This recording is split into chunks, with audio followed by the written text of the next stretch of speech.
That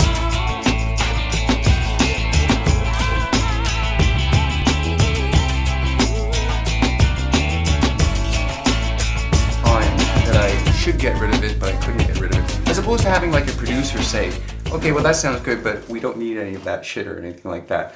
And so yeah, I absolutely, so what I probably spent 3 weeks working on in the studio, I erased in about 2 seconds and went, no, that's no good. I just got rid of it.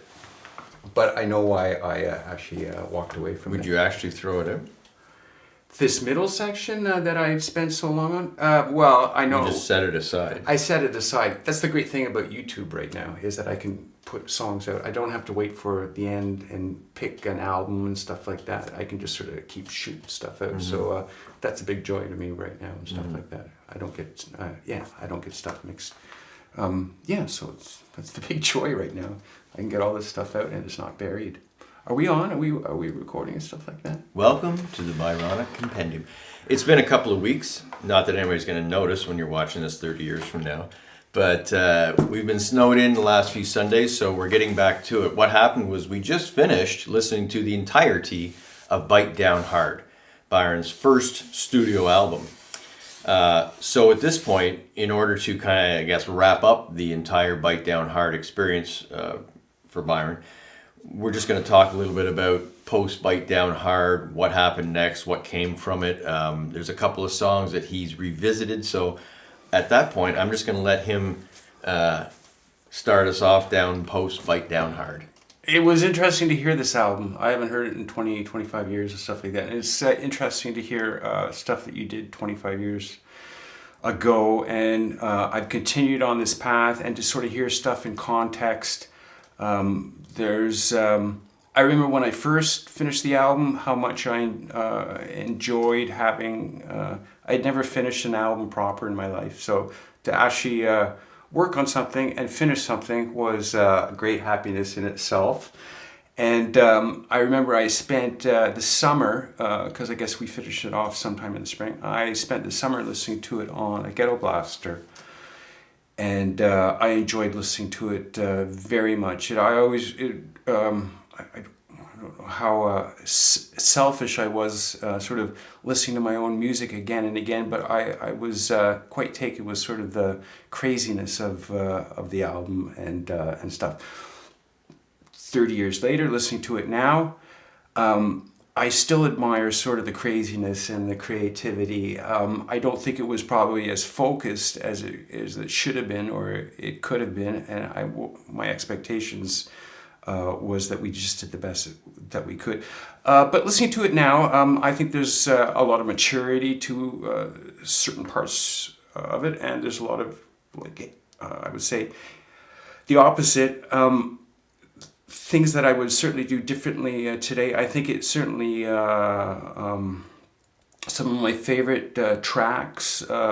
Listening to it today, Even Cows Come Home interests me musically. I still think of sort of all those major sevenths and all those chord changes and stuff like that. Hitler sort of knocked me for a loop. I think that would sound great live. Emily, I think, sounded really cool to me. There were moments throughout the album, all those little sort of musical motifs that we added and stuff like that really sounded cool to me. My lyrics, I was actually not expecting it, how involved the lyrics were on this album and stuff like that. I think they're probably way too serious for me now to listen to. They're almost embarrassing in some way. But it shows me very much how important lyrics are to me as somebody who puts songs together even today, and even more so now when I do videos and I put lyrics on the screen as my songs go on. I love the look of words. I saw the lyrics that we had typed up for this album, just to see them all printed out and see the words and stuff like that. There's a lot of the lyrics that I really enjoy looking at, very sort of poetic, kind of Byronic in their execution, way too serious in some way. a lot too much lyrics, probably too much gobbledygook. I probably could have condensed a lot of things that I had lyrically said into sort of a more finite thing. I think I was smarter about it. Things that I sort of didn't enjoy. I think I really hear a lot of the polyphony missing on some of those instruments, those MIDI instruments. But it's very understandable because when I first approached this album, I was so excited about having to orchestrate this album. I wanted to orchestrate something. I wanted to use orchestral instruments. We didn't have an orchestra, but I can hear me using every friggin' orchestra sound that you had on that friggin' sound module and just sucking every sound that we could out of it just to even get something to sound like it was from an orchestra. So yeah, there's a de profundi of sounds on there that's a bit too heavy. There's a lot of vocals that are double tracked, way too much. In essence, this album is probably a lot of the problems that I have always tackled with in my future albums. It's and it's something that I've mentioned to you before on this podcast. It's too much Byron. It's way too much me. Without your guitar work, it would be all me, and I think it's just it's too profoundly too much the same. I think if you take each of these songs, as I always told you, if I was in a band and maybe took the best 2 or 3 songs out of this album and included them on somebody else's album and stuff like that, I think they would actually have a lot more breathing room. But yeah, I think if you were to listen to it as a whole, vocally, I don't think I can, to my ears at least, listening to it, I don't think I can pull off a full album or 30 or 40 minutes. Which goes to say with what I do today is on YouTube, I drop a song down at a time. And I think that's a lot more easier to digest, sort of ironically. That's sort of my sort of overview of the topic. Anything that... It's interesting. Just this morning, I'm lying in bed and I get a ding, an email, and it's from Byron. And he says, "Hey, I got a minute and 34 seconds for you. You'd sent it to me a couple of days ago, but you'd made it private or something." And I screwed up the so download. That's us being social media whizzes. Anyways, I got it today, and it just made me think. He's really, really involved heavily now in visual stuff. So, it creates a whole other facet to those songs that he can get out there. But just seeing the way he was delivering the vocal lines and the lyrical content on screen made me think about, like you, after hearing Bite Down Hard, how for me it was much more formed lyrically, stories almost, like stories about your twisted psychotic brain. But they were, I don't want to say stories of them, a lot more, like now these thoughts seem to be this to me, which is cool, it's its own way. But back then you were writing right to a point. Yeah, I was using the template of a pop song. I was using sort of verse, middle eight, chorus and stuff like that. What your expectations are, your expectations musically, whether you listen to folk, there's a certain template, country, there's a certain template. So you can hear on the songs, and we did a lot of songs we wanted to explore. For instance, Midley was sort of that 50s doo-wop thing. Or so we wanted to experience a bit more templates of pop songs that we've heard before. So, but now, and I think this is what the whole sort of thing is about YouTube and music and or even movies, how we experience, how we communicate. People, you hear the guys on, all the producers on movies are all pissed off because kids are watching movies on their smartphones. And these movie guys are going, no. I meant for it to be played in a big movie theater and stuff like that. And So now people don't. So do people have 2 hours to listen to something? People are always clicking on to the next song and stuff like that. So how do you go about communicating? Has the sort of template of a pop song been sort of lost? Sort of communicating like a message, other than if you're dancing. A pop song sort of has a lot of repetition. That's sort of one of the things to get you interested in a song and to sort of keep it in your head. I've sort of been going in the direction, this is the year 2020. I've been sort of going in the direction of less is more, less than 2 minutes, just putting the lyrics on the screen. I really love the look of words on the screen. Yeah. So yeah, I think, are you about to play something? Well, I was just going to say, I have your link here. Why don't we just listen to the minute and 34? Okay. We'll just, because if you've been following the podcast, you've heard Bite Down Hard, you've seen the lyrics, you know where he's coming from there. And this represents something that's pretty fresh and just sort of a new take on where you're coming from. And I'll play the video along for everybody so they can see, and then we'll come back after. Let's see if we got it here. I think we do. Just be a second. I can edit this little part out. Where the hell is it? Hello? There we go. Okay. It's gonna get it in a second. I think I've opened 2 windows here at I'm watching. my genius. I'm not complaining. Oh, we don't use 2 of them running.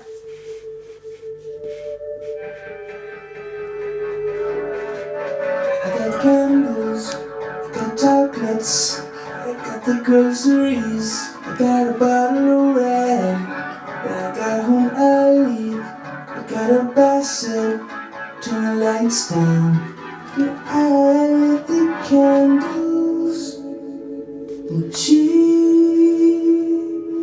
comes home, it's silence. I can hear the silence getting louder. I love that line. I like it more. I'm thinking bananas.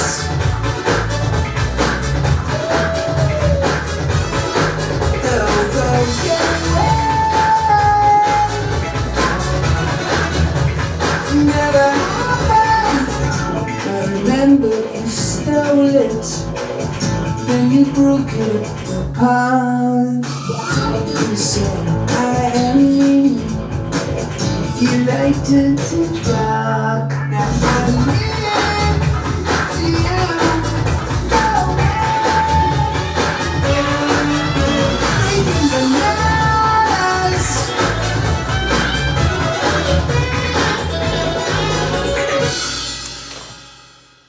Hey, I like it. Oh, sorry. I liked it. I like it. Oh, it's I don't awesome. know. It's only the second time I've heard it, so it's really growing on me now. So that song was, so I have sort of been experiencing it, especially my last album that I did last year, Wonderfully Stupid. So I think with my age, I have spent my life writing songs, and most of the songs I've done are 3/4 done. And I've usually stored them in boxes of cassette tapes, or at the time boxes of 8-ats of unfinished songs. I also have a trove of hard drives over the years that I've kept all my work, unfinished work and stuff like that. So I have a greater sense now to finish stuff off. I don't want to have stuff left sort of in cupboards and stuff like that. I think I told you about have I told you the story about my grandfather? We had this story. My grandfather, right. So my grandfather fought in World War I. This is my mom's father. And I knew my grandfather growing up. I always asked him about World War I, and he never had anything to say about it. But he gave me all his medals and stuff. And so I kept them in a drawer. And of course, my grandfather passed away, and sort of the last 10 years, my grandfather's medals are still sitting in a drawer. And I started to question about like how does one sort of deal with one's memories, especially one who has such an extraordinary life in the war? Thank God that we've never been dropped into sort of World like War one of those. One. Yeah, so it was in 2008. I ended up having cancer, testicular cancer. It was caught way early, so I was really good to. I wasn't worried in that respect, but I knew I had about 3 months off from work to get better. But during that time, I went and got my grandfather's war records because I knew that they were available at the library archives in Ottawa, and I wanted to do something. I didn't want his memory to go and just sort of disappear in the drawer with all his medals and stuff like that. So over the years, I went and I got his war records, and I did some research, and eventually I sort of got my act together about 7 years later, and created a book on my grandfather and his war medals and his service. I have pictures of him and stuff like that, and I passed them out to his family, which was great. So his memory is allowed to go on for future generations in my family. And so his memory is preserved. So in much the same way, I have these trove of music, hard drives and stuff like that, there are many songs that I never released. At the time, there was no such thing as YouTube. So if you're going to release songs, you have to do it on a CD and stuff like that. So you have to pick what you're going to put on a CD. Happens that I tend to write quite a lot, so I've always got tons of extra stuff. So over especially the last 5 years, 10 years, I've started to go over some of my hard drive and stuff like that. So my last album, called Wonderfully Stupid, a lot of that album is stuff that I'd been doing over the years, and for whatever reason, I was really good at doing songs that are 3/4 done and then moving on to the next one. I spend a couple of months sort of working on a song, or maybe working on a production of a song, and then I move on to the next one. And we just talked about it today, because I think a lot of the songs that I sort of leave, and always thinking, because of my youth, because of my age and stuff like that, I think, well, I can always go back to them and finish them off and stuff like that.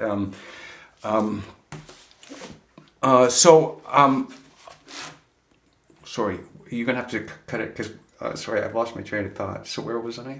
Talking about all the troves of stuff you had at home, his stuff, music. Yeah. And So you had 3 months off because of your testing. Yeah. There's a lot here to unpack, and there'll be more of this story as it unfolds. Right. I find that a lot of the music that I left was that I would only 3/4 finish, or just sort of leave and go on to the next one. A lot of the parts I was married to, a lot of the sections, it's hard to sort of give up on things that you've spent a couple days recording or trying to get a guitar part right and stuff like that. So I find recently I've been going over some hard drives, and it's been quite an experience, because if I find a song that I'm interested in, for instance, I've just been going over a hard drive recently.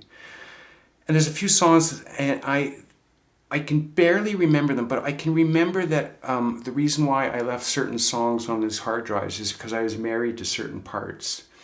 So 10 years later, if you go back and look at the songs that you were married to, you feel you have less skin in the game, and it's a lot easier for me to go back to these songs and start pulling them apart and getting them ready to release, because I'm not married to these parts anymore. Maybe it's that you're more forgiving for things you didn't like about it, and you said, I can't finish this because it's not, the snowball's not coming together the way I want. Certainly some songs, like this isn't sort of a big brush statement, but generally... You wouldn't have done the original thing in the first place if you didn't like the groove or whatever you had going. Yeah, there are things that... Something fell apart. Yeah, something fell apart, and it's probably I just get bored, and I just want to go on to something else, probably. You heard a detective movie, and you said, I like that, and you went and wrote a new song. Sure, and there's that sort of pressure too and stuff like that. So the experience I've had over the last few years is I have a new hard drive that I found.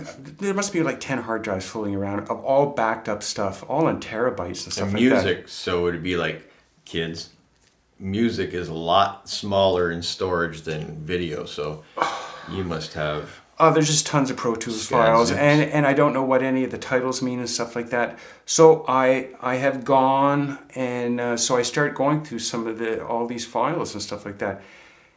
How do you name them? Just whatever you feel at that particular moment? Yeah, and that's the problem. I don't have good. I'm not big on titles, so I always just pick something that means nothing to the song, and so that doesn't help me 10 We've years had an later when I'm album looking with at. just one-word titles. Too. Yeah. Happy, Sing. I don't know how to. So, anyways, I go through this stuff, and most songs I can barely remember, but a lot of times I'm listening like a lot of songs I don't remember. For instance, that song that you heard there, it looks like it was done in about 2010, so 10 years ago. I just heard it on Tuesday. What an experience. Like, I'm listening to this minute and 34 songs. I can hear it. I remember doing it. I remember doing it on one synthesizer. So the sort of trick that I gave myself was you're only allowed to use one synthesizer to do a song. So it was some 80s synthesizer that I had, and I sort of vaguely remember doing it. And I think listening to that song back then, it sounds a bit too 80-ish. It sounds, there's no guitars on it. There's, So I think that's one of the reasons. And it was only a minute 34, and it sort of wasn't sort of the same sort of feel as the rest of the songs. I think that was around Koi Paradiso time and stuff like that. So yeah, it just sort of got buried. I think that took me like 4 or 5 days to do and stuff like that. So I listened to it this week. I just about had... There are some songs that I play this week that I don't... This is the coolest part. I don't remember the song at all. And I'm listening to a full production. I'm listening to my voice. I have no idea where the song is going. I have no idea what it is. It's like I'm listening to a new song of mine about 10 years ago and stuff like that. And it's such a crazy feeling to hear yourself do this song that you've done and you've never heard. And of course, there was one song that I heard this week going through. You think it's impossible not to like? Well, there are some songs that I went through this week on this specific hard drive because I was trying to find the backing tracks for the song that you found of one of mine. Yeah, whatever you call it. Yeah, whatever you call it. Don't know just because I don't know what it's called. Yeah, and it was a wonderful sounding thing that I had done and I totally forgot about, and you sort of found the MP4 on it. You put a guitar track down. So I'm trying to find the original Pro Tools version. So I picked out a hard drive at random, and I've gone through about half of it, and it looks like there's like a whole album's worth of stuff that's almost done. So that's a song that, unlike all the other ones you saved, all the stem mixes, all the original, that's one you just threw away that is occupying so much of your headspace right now. Yeah, well, there are other songs that I found on this specific hard drive, looking for the specific song that you would put the guitar stuff on. I'm looking for. There's a love song I did with Manon when she sings on Koi Paradiso, a song called Happy. There's a love song on there, and it's unlike anything I would ever do because it's a freaking love song. Like it sounds like Lionel Richie and what's that endless love? And what's that endless love song? Diana Ross and Lionel Richie. That's what it reminds me of. It's a duet. I did a duet with a girl on a Internet. Who is that? Endless Love. Is that really? My Endless Love. Yeah, I know the song, but that's Diana Ross. Is it? Well, yeah, he did. I don't know. He did it with it was a guy and girl thing. Yeah, well, that's what I kind of remember. Okay. I've got these. Tell us if we're right or wrong. I've got these 80s synths on it and stuff like that, and it sounds so unlike me, but I can hear me sort of trying like a different thing, and I know it would have no... Did you have a tuxedo on when you were singing it, or a dinner No, suit? but I'm going to tell you a story, and you got to keep this on the thing. So I remember it was a song called Holiday that... with the Manon, and I played it to you when you were at the studio, when you owned the studio. So what's the studio that you owned? Liverpool Court. Liverpool Court. Like this was a high-end studio. It had three rooms. We had one main recording room, and you had the big board and stuff like that. And I played you a version of that. And I remember why I put that song away. Do you want to hear it? Yeah. Well, I think that day wasn't a good day for you to begin with. I think you were I had a lot of those. Okay, well, I'm just saying, I think you were kind of stressed out at that moment. And I ran over. So the thing is, like, Stevie actually does, like, real work and, like, a real business.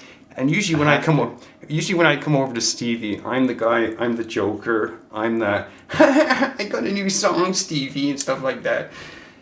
So I played it to you. We sat in the big room, I remember. And I remember... I see where this is going. Yeah, well, I remember I've never heard such a negative response from you on... Really? Yeah, you just said, this is the worst piece of crap I've ever heard.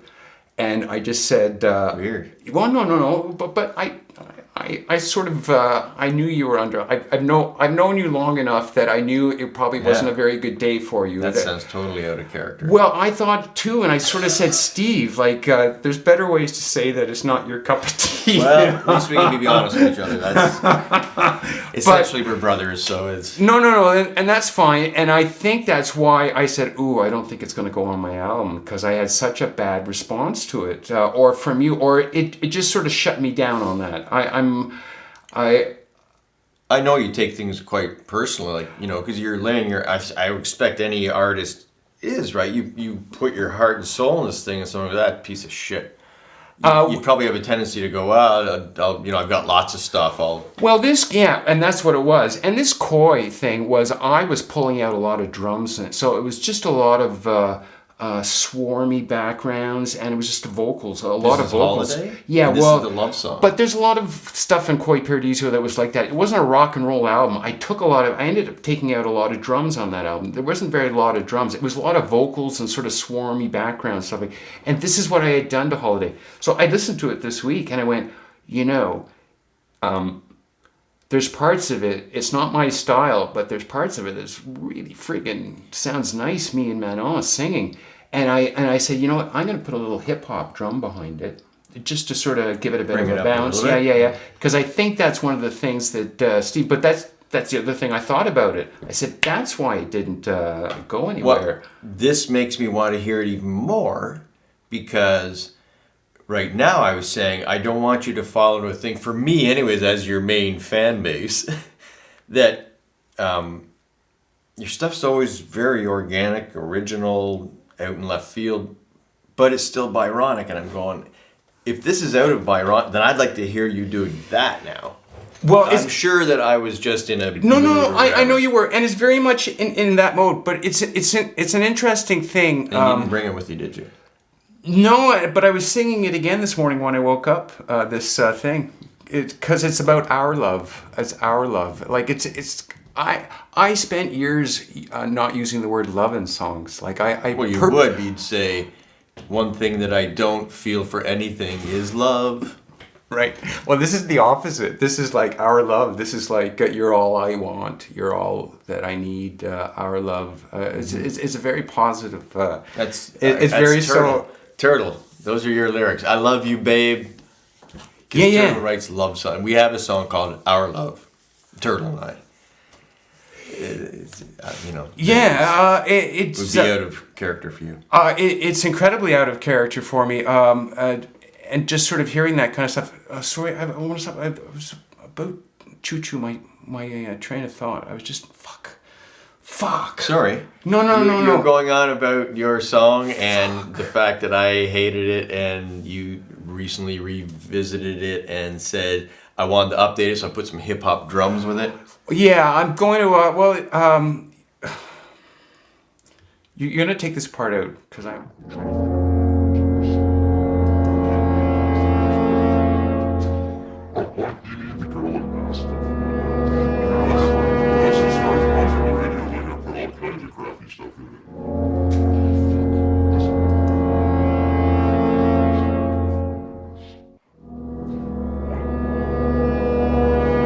So you didn't bring it with you is another thing I was asking, because now we're talking about it. Oh, I can drop it in right here.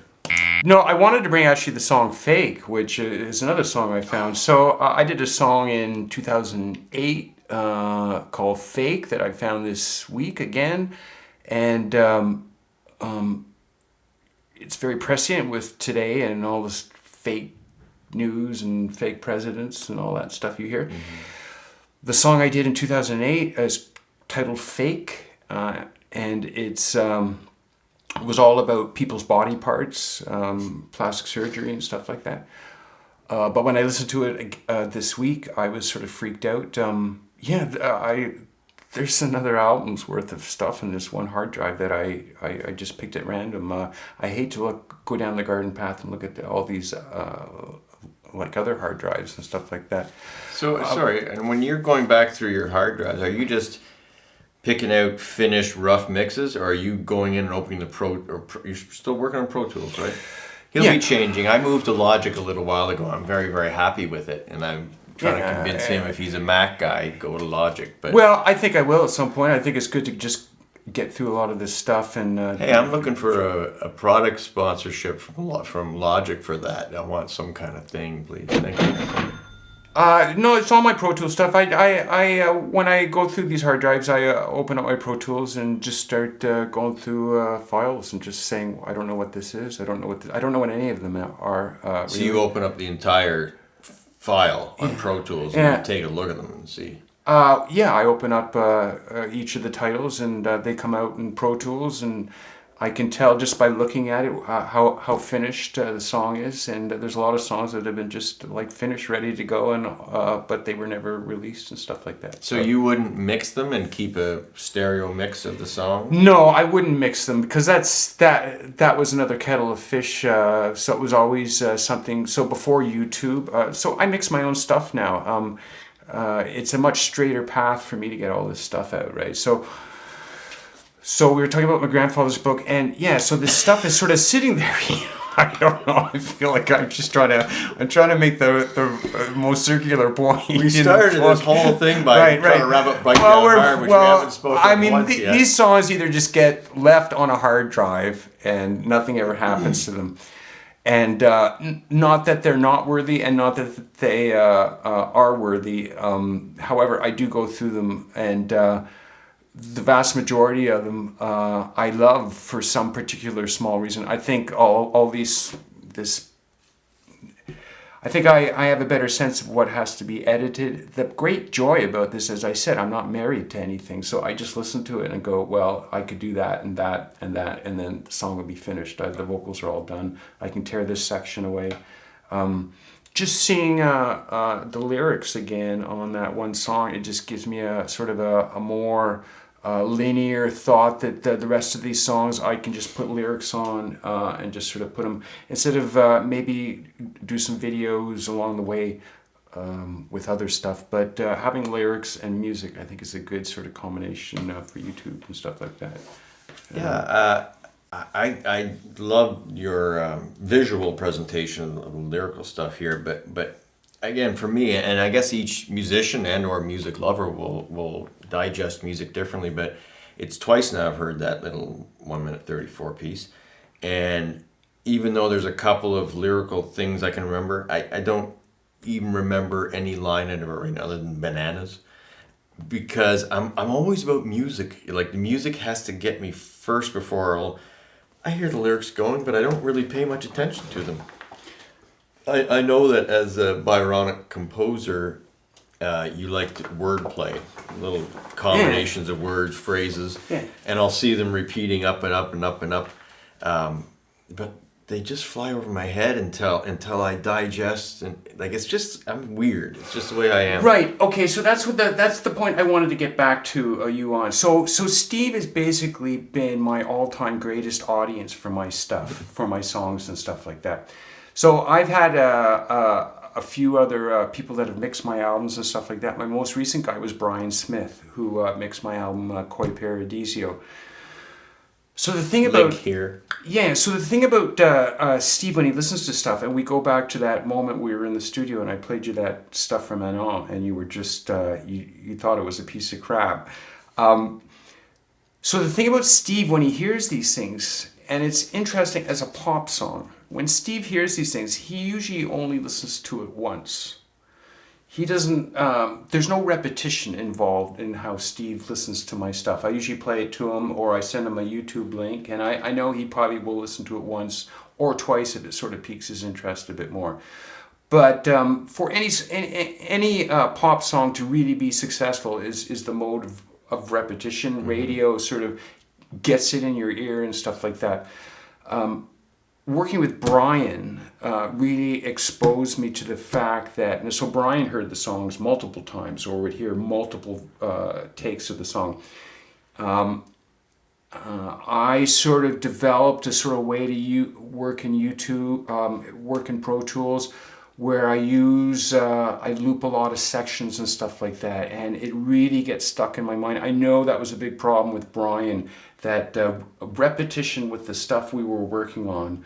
I'm saying this as a good thing, that even lyrically, a lot of the stuff that I would maybe twist and it'd be hard to understand maybe on a first or second listen, things would really seep into his system after a few times, just by listening to it. And so as an artist, it's interesting when you're dealing with somebody that listens to something maybe only once or twice, and that's not to say that he can't sort of pick a good song on a first listen, but how people sort of understand songs on a first listen, or the same song that you've heard the first time that you sort of don't get, or it sort of doesn't click into your head, might take 3 or 4 listings for those things to sort of click in your head. So there's always that sort of dynamic with you, as opposed to somebody who sort of sits with the songs 100 times. So I'm very cognizant. Yeah. I'm very cognizant of that when I play it to Steve, because he will only play it once and stuff like that.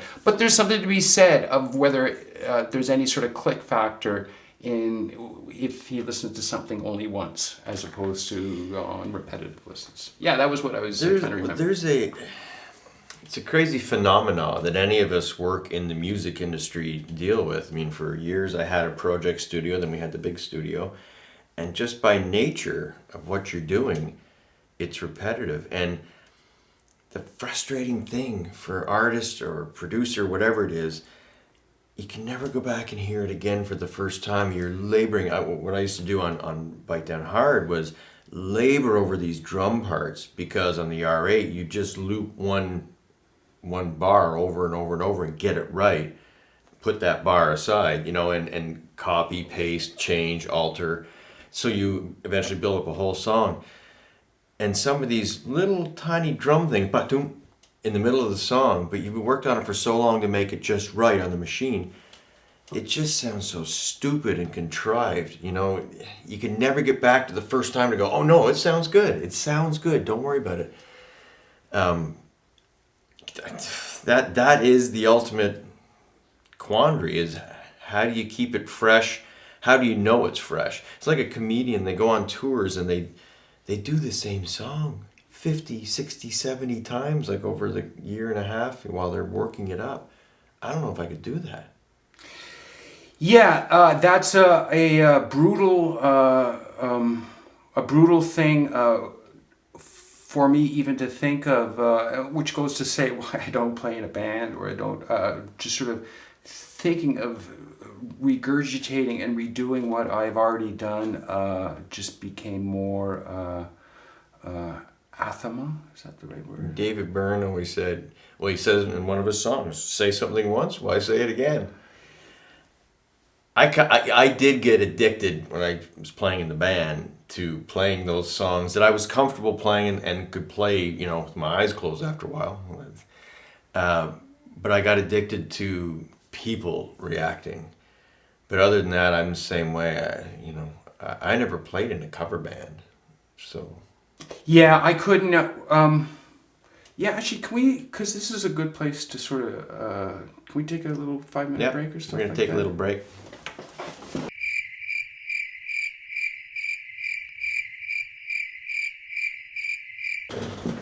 Okay, so we went off on a little tangent there. There's a lot of good stuff. But we do want to wrap up a little bit about Bite Down Hard so we can move on in the story. So why don't we just talk about Bite Down Hard is finished, and at this point you're thinking what? Certainly, it's one of those things that I never really imagined there being an ending. I think I enjoyed, certainly, and it just confirmed to me, this was my first studio experience, confirmed to me how much I loved the process of making an album. But it's a whole different kettle of fish as opposed to maybe when you have finished a painting or something like that. You have something physical to look at.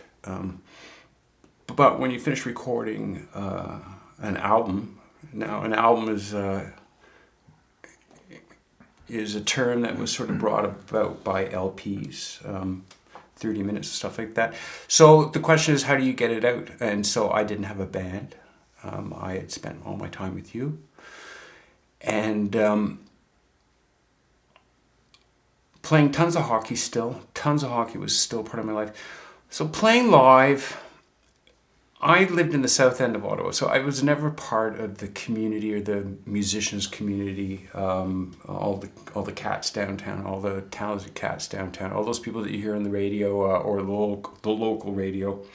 I never indulged. I never seemed to be, at that time, I think it was a gravitational pull about studios that was the most important thing to me. About when I finished, I spent the summer listening to my album, but I also spent the summer writing more songs and stuff like that, because I was so chuffed by my experience, and it just seemed to open up even more doors for me musically. We never got it. I did all the artwork to do a CD, but then the question about where are you going to go sell a CD? Like, how are you going to go do it in Ottawa? Well, even at the time, how do you make a CD?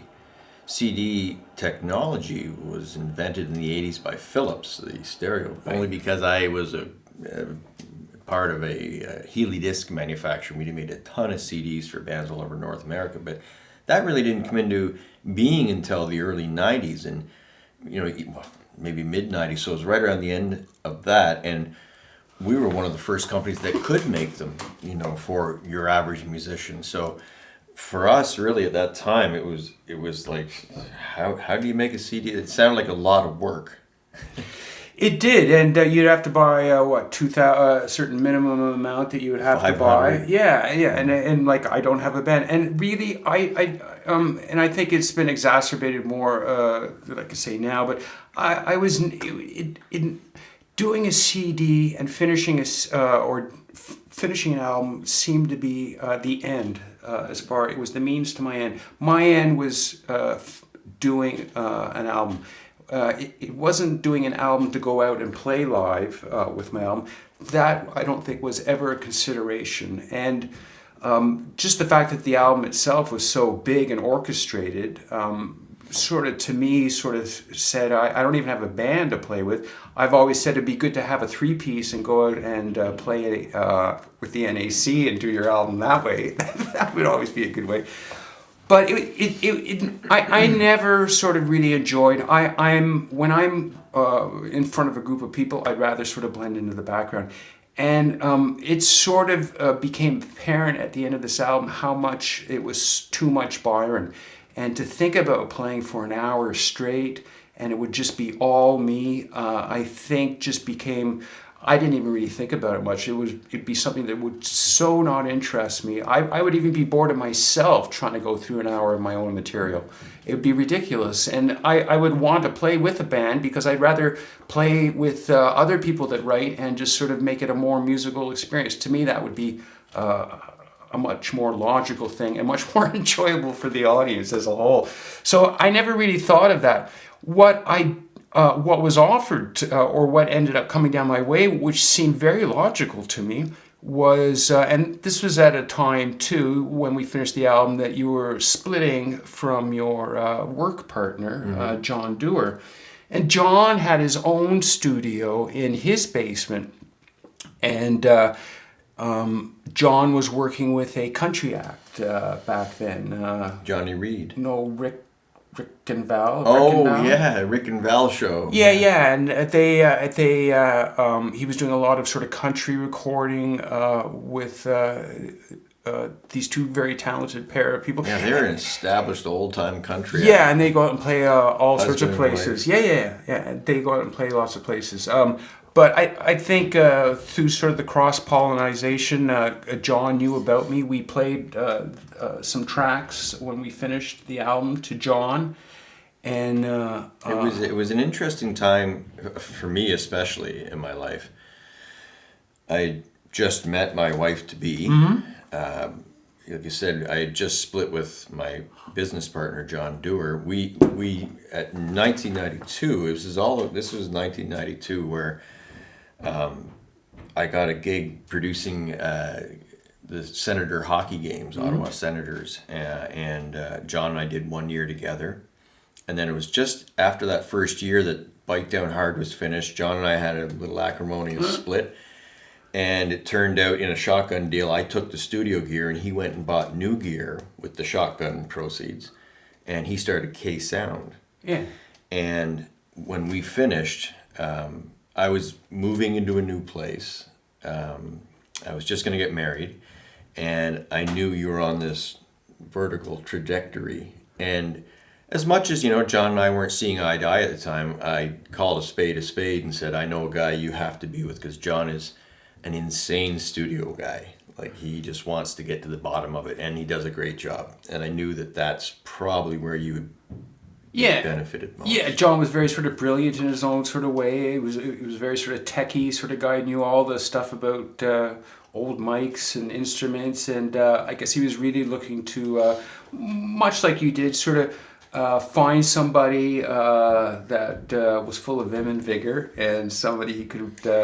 Like all studio guys, we all know we're looking for a great artist, someone who has unique, creative vision, twisted a little bit, something that is unique and original. That's this guy. Right, so, well, whatever, he was very interested in all the stuff I was writing and stuff like that.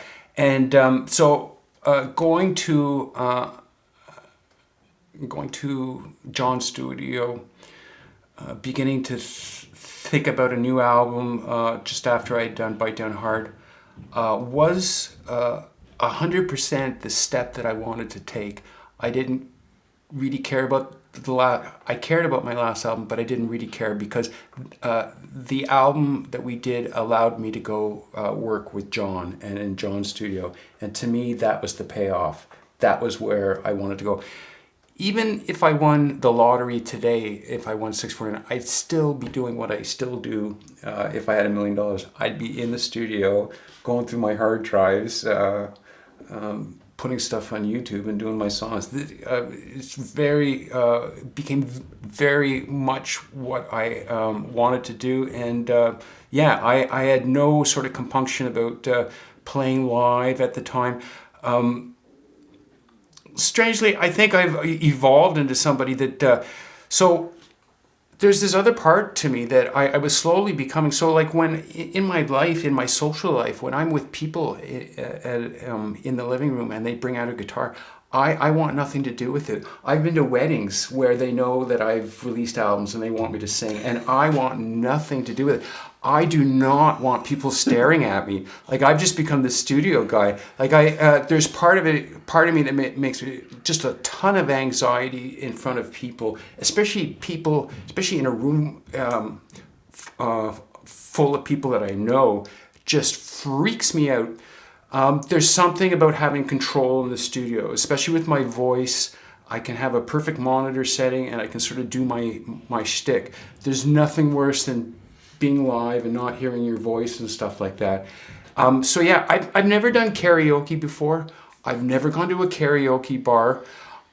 If I'm at a beach and somebody brings out the guitars, I'm always stand to the back.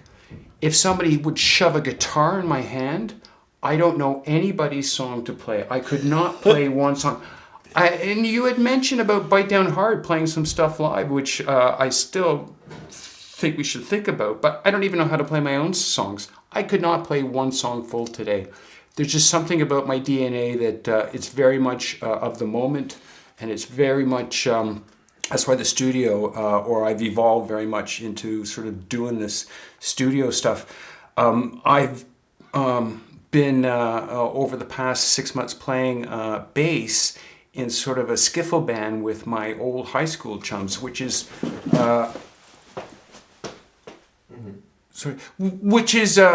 really fun for me. But JP, who is Johnny Vegas, has asked me to come out, and he's got his birthday coming up February 22nd at the Bella Vista that he wants everybody to show up for and stuff like that. And JP's asked me to go sing a song with him and stuff like that. And I said, JP, I maybe sometime down the road, but I just have no compunction. There's nothing worse than being standing in front of people and I can't hear myself, and I know that my voice is just not working. And let me give you a hypothetical. Let's say you're up there. There's the NAC orchestra and with a perfect version of your song. You know it's perfect. Everything sounds great to you. Would you enjoy that? Oh, no, yeah. Is it all just the fear of the unknown? Like something's going to go wrong? Absolutely. Well, I think I've evolved that way. There is a sense that I go into my studio, there's 3 buttons I press, and I have perfect monitor head. Like I can find my voice perfectly in my studio.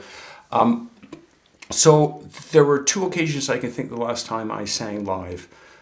So the last time I sang live was on an Edmonton TV station for their breakfast show, and that was for my album Alien, the Rabbit and the Monkey. That must be somewhere. If we have it, we're going to play it right here. But that wasn't the one I did at CGOH, but I did one in Edmonton. With Jake? No. That was the one I did in Ottawa with JP. But I actually did one in Edmonton on their breakfast show, and I remember I was halfway through singing this song live on television, and I couldn't hear myself. There was something. I don't know whether that's the usual thing in the room or stuff like that. And I'm live on television, and I sort of can't hear my thing. And I'm very particular about how I sing. The opposite thing that I think of is when I finished The Alien, the Rabbit and the Monkey, you got me a spot at Zayfot Bibelbrox, and I brought my acoustic guitar, and I did a set. I actually did 7 or 8 songs on guitar. We put a goldfish bowl in front of me, and I do remember doing it. And whoever was mixing it, the young lad that was doing my monitors, I was in really good voice that night, I thought, and there were 3 or 4 songs I thought I aced. I was only People because really I had a really nice mix, and I really sort of was in a sweet spot. If I can find that sweet spot, I'm all good to go. But yeah, I haven't experienced an audience in Moons, and so it's quite comical. I was at a Christmas thing for somebody a couple weeks before, and they had somebody's sister showed up, and they had their 3 daughters, and the guy brings out the guitar, and the daughters start singing a 3-part harmony, and then my friend, his wife, says, "Byron, you go sing a Christmas song." In front of everybody, and there was a fire and stuff like that. And I said, I don't really know any Christmas songs. And she asked me again, "Will you come on, please play?" And they started saying, "Come on, please play." And I'm stuck there.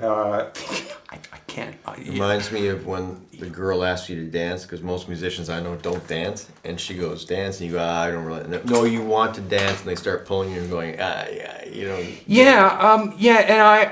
I said no. And I felt really bad that I was put in that situation, because there are so many other people that I know that, like JP, my old friend that played bass, he'd be the first one. He'd sing 10 in a row for you right now and stuff like that. Yeah. I remember going to the Manx pub, and it was his first itineration of Johnny Vegas, and he was walking around with a microphone, and we were all standing up in the bar, and he was walking and singing to us, and he had Keys Walter on piano and stuff like that, and I remember thinking, like, I could never, ever, ever, ever do something like that. Like, it's just not going to happen.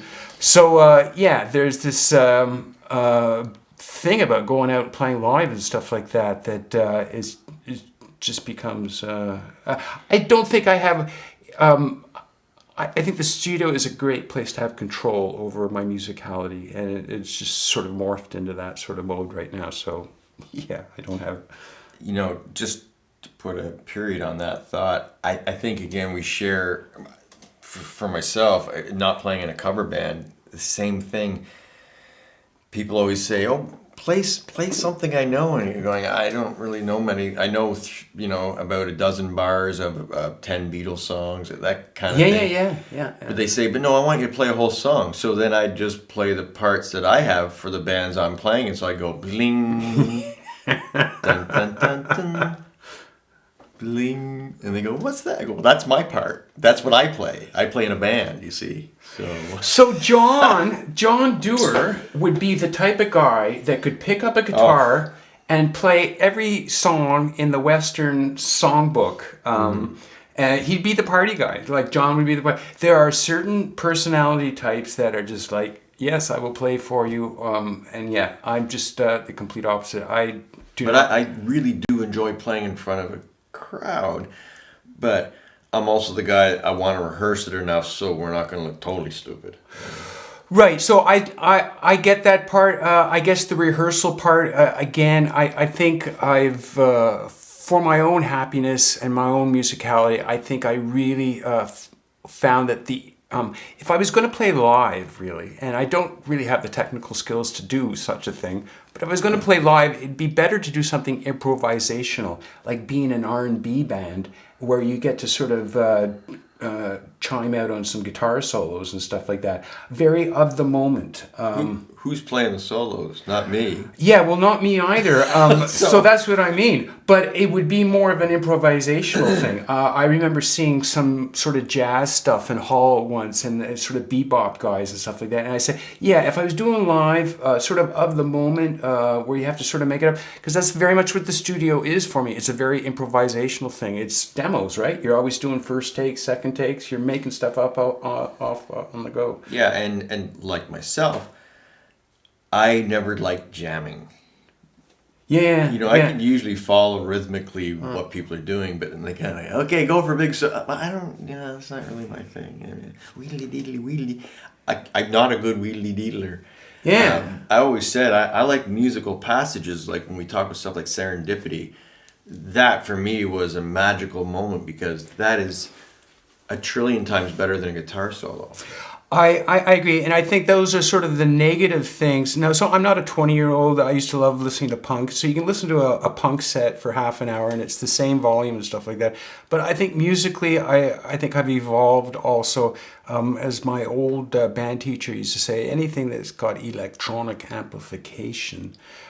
Essentially, if you go see a band, you're listening to 30, 40-minute sets of constant, the same loudness.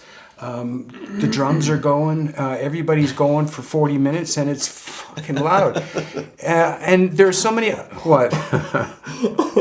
I'm just thinking, if you happen to have a sax player in your band, guess what? Right. Every song has sax. Well, we've talked about that. So there's the famous band I just remember growing up with. They were a good band, but they had a sax player. Yeah, and the sax player, like, what are you going to do? Sax player is good for the one song, but then he wants to play through the rest of the stuff. And so it's the same sort of schmeal and stuff like that. Yeah. So it's very restricting. And if he only has the one sax. It's brutal, and especially if it's like a soprano or an alto sax, like one of those. Right. Give me a break. In the middle of the. It's that stupid song. Who Can It Be Now? I remember listening to that the first time in the summer. That whole band should just be forgotten. But I remember listening to that song first time in the summer, and I knew that sax lick. Who can it be now? I knew that was just going to kill me, and sure enough, that whole summer it was just like a dead. It was like the plague of the friggin' sax on it. Because you had to combine that with the lame vocals. Yeah. It was the Australian men without hats.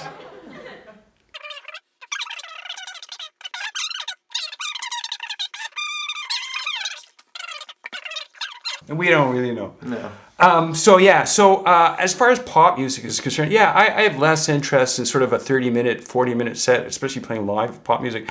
That's why orchestras or playing with the NSC is so good, because there's so many things about dynamics, right, that you get to involve yourself in. And I think it spells for a more interesting 30, 40 minutes, especially not listening to me singing straight for 40 minutes as far as I'm concerned. And that's interesting, because that's really what Bite Down Hard was in summation, was an exploration into something that's pop, but is not in the typical pop idiom, you know, through the studio, and our youngerish vain attempts, you know, with limited equipment to get that sound and that result.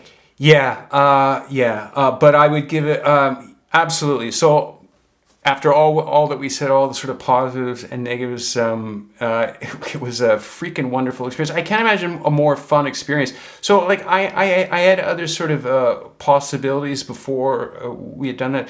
Could have been in a bigger studio with like a production guy that would actually tell you what he expects you to do and stuff like that. John Dewar.